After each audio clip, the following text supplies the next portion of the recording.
अस्सलाम वालेकुम dear students. आज का हमारा टॉपिक है एम्स ऑफ एजुकेशन, मतलब एजुकेशन को हासिल करने का क्या मकसद है। फर्स्ट हम देखेंगे कि एम क्या है। एम एक कॉन्शियस पर्पस होता है जो हम फिक्स करते हैं किसी भी एक्टिविटी को करने से पहले। एम्स हमारी किसी भी एक्टिविटी को एक डायरेक्शन प्रोवाइड करता है। प्रॉपर डेफिनेट एम से ही हमारा जो करिकुलम है, जो सिलेबस है, वो प्रॉपरली सेट होता है। And according to John Dewey, an aim is a foreseen end that gives direction to an activity or motivates behavior. John Dewey कहते हैं कि एम वो टारगेट है जो हमारी एक्टिविटी को एक डायरेक्शन देता है या हमें मोटिवेट करता है उस एक्टिविटी में पार्टिसिपेट करने के लिए। जो भी पर्पसफुल एक्टिविटी है उसका एम होना लाजमी होता है, लेकिन अगर हम यूं ही कोई एक्टिविटी करते हैं, किसी एक्टिविटी में इन्वॉल्व होते हैं, तो वो एक्टिविटी एमलेस होती है। एजुकेशन जो है वो एक पर्पसफुल और एथिकल एक्टिविटी है, इसीलिए एजुकेशन को एम्स के बगैर हम तस्वुर नहीं कर सकते। ये तो हमने देखा कि एम किसे कहते हैं। अब हमें जो टॉपिक आज पढ़ना है वो है एम्स ऑफ एजुकेशन, मतलब वो एम जो हमें बताए कि हमें किस किस्म की तब्दीलियां लर्नर्स में लानी है। For example, social development of learner and individual development of learner. These are the two types of aims of education. And in this video, we will be discussing about social aim of education. So, social aim is related to social development. मतलब society को develop करने के लिए हमें individuals को develop करना है। Social aim में इंडिविजुअल्स को डेवलप किया जाता है according to the needs, interests and requirements of society. इस एम में सोसाइटी को ज्यादा इंपॉर्टेंस दी जाती है एज कंपेयर टू इंडिविजुअल्स। इसके बरक्स अगर हम इंडिविजुअल एम ऑफ एजुकेशन की बात करेंगे तो उसमें ज्यादातर इंपॉर्टेंस दी जाती है इंडिविजुअल्स के इंटरेस्ट्स को, उनकी रिक्वायरमेंट्स को, उनकी नीड्स को। यहाँ पे इंडिविजुअल्स को सोसाइटी का एक हथियार माना जाता है, एक टूल माना जाता है। Individual development in no case should interfere with or restrict the welfare of society. For example, अगर हम बात करेंगे स्पार्टन सिस्टम ऑफ एजुकेशन की या नाजी सिस्टम ऑफ एजुकेशन की, पहले हम एग्जाम्पल लेंगे Spartan system of education. Spartan ancient Greece की एक सिटी स्टेट है। इनकी एजुकेशन का एम था एक स्ट्रॉन्ग आर्मी को प्रोड्यूस करना। ये लोग अपनी स्टेट के लिए एक स्ट्रॉन्ग आर्मी प्रोड्यूस करना चाहते थे, इसीलिए वो इंडिविजुअल्स को मिलिट्री स्कूल्स में ट्रेनिंग देते थे ताकि वो आर्मी में भर्ती होने के लिए तैयार हो जाए। जब वहां पे बच्चा पैदा होता था तो आर्मी उससे देखने आ जाती थी कि ये फिजिकली फिट है या नहीं, और अगर चाइल्ड हेल्दी होता था तो उसे स्टेट की तरफ से एजुकेशन दी जाती थी। 6 to 7 ईयर की उम्र जब होती थी उस बच्चे को, तो उसको मिलिट्री स्कूल में दाखिल किया जाता था, और अगर वो बच्चा वीक होता तो आर्मी के लिए फिट नहीं होता तो उसे किसी पहाड़ी पर मरने के लिए छोड़ दिया जाता था या उसे स्लेव बनने के लिए ट्रेनिंग दी जाती थी। जब ये स्टूडेंट्स 18 साल के होते थे, 18 साल के, तो इन्हें एक फिटनेस टेस्ट से होकर गुजरना पड़ता था। जो उस टेस्ट में पास होता उसे आर्मी में रखा जाता था, और जो फेल उसे सिटीजनशिप से बेदखल कर दिया जाता था, और उसे कोई भी पॉलिटिकल राइट जो है वो नहीं मिलता था वहां पे। तो ये हमने देखी example Spartan system of education की, जिसमें हमने देखा कि सोसाइटी को प्रेफरेंस दी जाती है ओवर इंडिविजुअल्स। यहाँ इंडिविजुअल्स की कोई इंपॉर्टेंस नहीं है, इंडिविजुअल्स को सिर्फ स्टेट की बेहतरी के लिए डेवलप किया जाता है। इसी तरह से सेकंड एग्जांपल की बात करेंगे, वो है नाजी स्टेट की, that was founded by Adolf Hitler in Germany after first world war. ये भी यहाँ पे इंडिविजुअल्स को तैयार करते थे for society, for the benefit of state.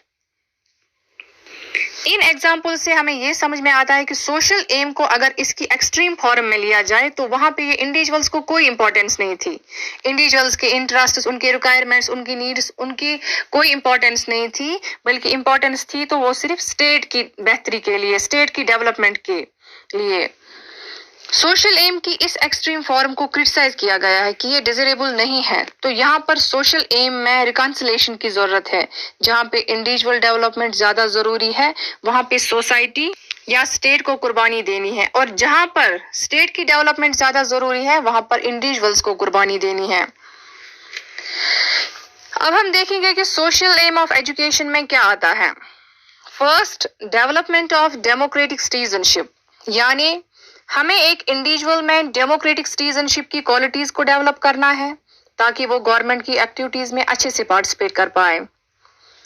And second, development of true patriotism. Patriotism हम बोलते हैं हुबली वतनी, यानी एक इंडिविजुअल में पैट्रियोटिक फीलिंग्स डेवलप करना। And third is development of art of living in a society, यानी एक इंडिविजुअल को सोसाइटी में जिंदा रहने का तरीका सिखाना ताकि वो सोसाइटी में अच्छे से एडजस्ट हो जाए और सोसाइटी को फायदा पहुंचाए। Number fourth is development of qualities of leadership and fellowship, यानी सोशल एम ऑफ एजुकेशन में इंडिविजुअल्स में लीडरशिप क्वालिटीज और फेलोशिप की क्वालिटीज भी डेवलप की जाती है। And fifth point is development of vocational efficiency. Individuals को वोकेशनल एजुकेशन, वोकेशनल ट्रेनिंग दी जाए ताकि उसे रोजगार मिल सके, जिससे उसे भी फायदा मिले और स्टेट या सोसाइटी को भी फायदा मिले। ठीक है, तो हमने देखा कि सोशल एम ऑफ एजुकेशन में कौन कौन सी चीजें आती हैं। अब हम पढ़ेंगे इंपॉर्टेंस क्या है सोशल एम ऑफ एजुकेशन की। First importance is that social nature of man. Aristotle says that man is a social animal, यानी इंसान एक समाजी जानवर है। इंसान सोसाइटी के बगैर रह नहीं सकता है, डेवलप नहीं हो सकता, तो उसे चाहिए कि वो सोसाइटी की डेवलपमेंट के लिए काम करें। First and second, socialisation of an individual. Socialisation का मतलब है इंडिविजुअल को सोसाइटी के काबिल बनाना, सोसाइटी में एडजस्ट होने की तैयारी करवाना, सोसाइटी में कैसे एडजस्ट होना उसके तौर तरीके सिखाना, उसे कल्चरली डेवलप करना, सिविलाइज करना, उसे सोशलाइज कहते हैं, सोशलाइजेशन कहते हैं। ये सब कुछ तभी हो सकता है जब सोसाइटी होगी, और जिस तरह से सोसाइटी डेवलप होगी उसी तरह से सोशलाइजेशन भी होगी। Third is development of an individual. एक इंडिविजुअल की डेवलपमेंट सोसाइटी के बगैर मुमकिन ही नहीं है।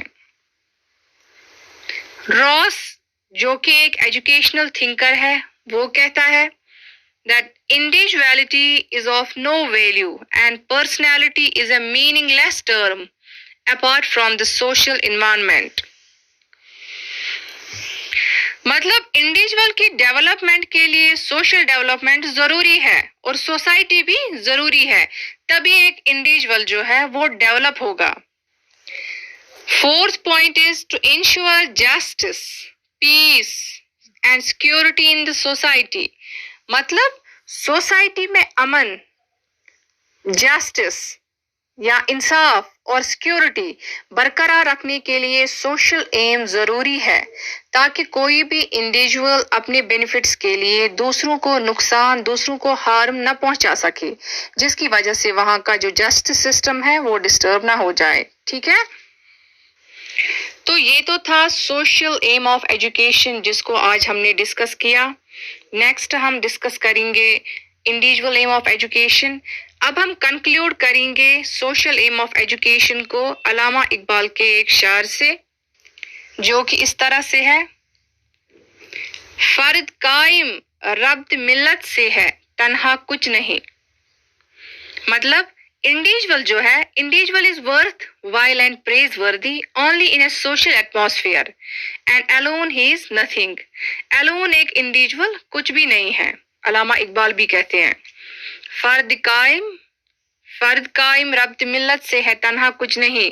मौज है दरिया में, बीरूनी दरिया कुछ नहीं। The waves can be seen only in a river or in an ocean. Waves तभी आती है, लहरें तभी आती हैं समंदर में या दरियाव में जब वहां पे दरियाव है, या समंदर है, एंड विदाउट रिवर और ocean it has no existence. इसी तरह इंडिविजुअल भी सोसाइटी के बगैर कुछ वजूद नहीं रखता है। That's all for today. Allah Hafiz.